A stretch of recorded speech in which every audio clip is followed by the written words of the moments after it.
the fire be up abonte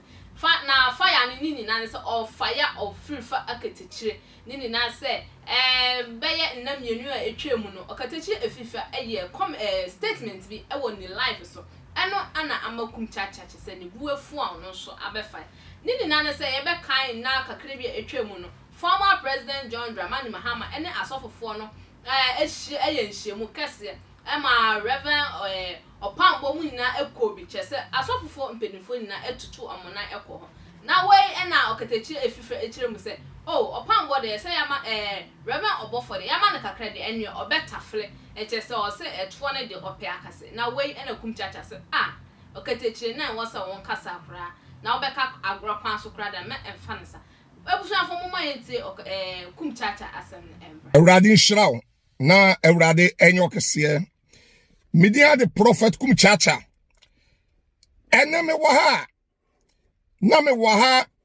ebe visiti minua Okatakyie Afrifa mensa awoye adwuma ewo NGTV ene Angel FM yakọ ya papa John Mahama wa we invite asofo na yekobo mpaye edeman no na Okatakyie Afrifa mensa abekensen bebre wa bekensen bebre ebi fa me sofu Kumchacha ho and ebi fa Reverend Dr. Isaac Owusu Bempa ho and ebi fa asofo ni nyina bebre ho na Okatakyie Afrifa mensa I love you and I like you. It way a cool visit. Once me pesa me chere niam bi mu say Okatakyie say obi free baby na wokọ baby a enye bone yensua saade no say obi free baby obi free kotoko utumi ko house and obi ebo ball ewo Manchester na wajai na ko Liverpool na okọ Chelsea enye bone radio adwuma amo yakora obi free radio we no waba we abre bi atwam na Okatakyie na woni MPP fo na ye adwuma ana wo free MPP side ana ukọ NDC akọ ya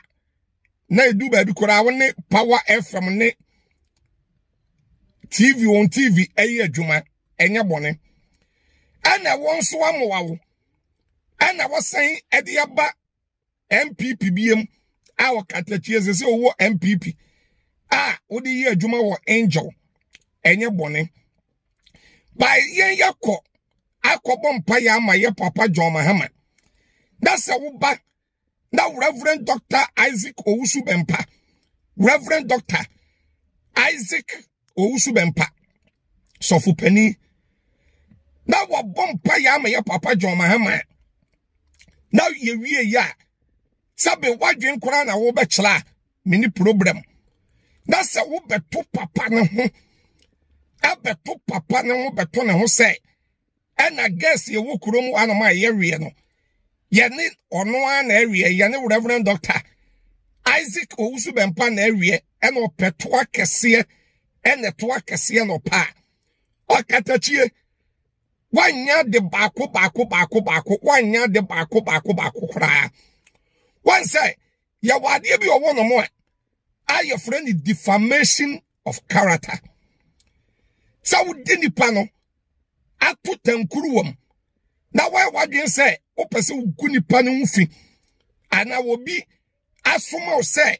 be gu nipa ne mfi if say what tip konso anim na wo na o kasa ekwa akire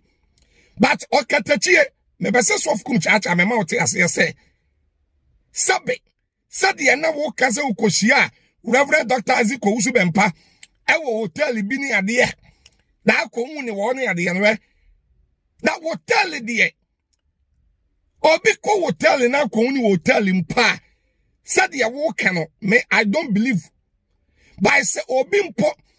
ati so sof Kumchacha me wo we na wo be hu mi hotel ya ye shia wo ho ana hotel ye meeting wo ho ha hotel enema be brain ye hotel but black man mentality sa almost say obi free hotel e ba na black man mentality na dream boni ekuta no sa wonu di obi continue office ni panel so no wo di obi ko ho da ka hotel de enye boni etimi ni ya Okatakyie Afrifa mense we ye wow brother soft Kumchacha aw wonya visit me visit o when no entokwanim atam di yenim yanto ye bo ase na ewiase from ante woda from ante woda and nipa bia wonya position your position is not permanent akonwa nipa bia wote so no asiso hu se wo bi abetra konwa ni so bi ansa na wo betena so your position is not permanent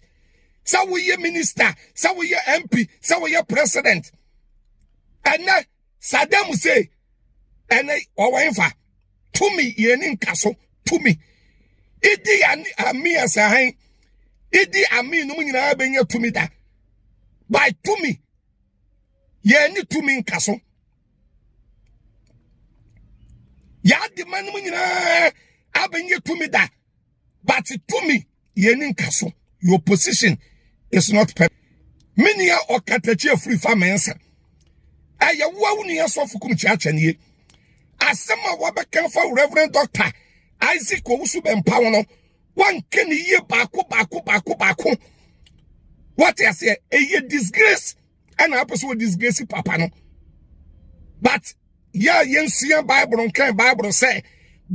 men fa wonsa enka minipa masra no menye midifo bone Zechariah chapter 2 verse 8 okay wa wasi anumonyam nti ena masoma mema difo na obia wode ne nsa ka meba difo bi no wode ne nsa ka me nyame ye ni kosua Zechariah 2:8 Isaiah chapter 52 verse 7 Bible so obi o Kenya nkopon asam no ne nansim futuro kura eye wo nyame fe Reverend Dr. Isaac Owusu bempa hwe politics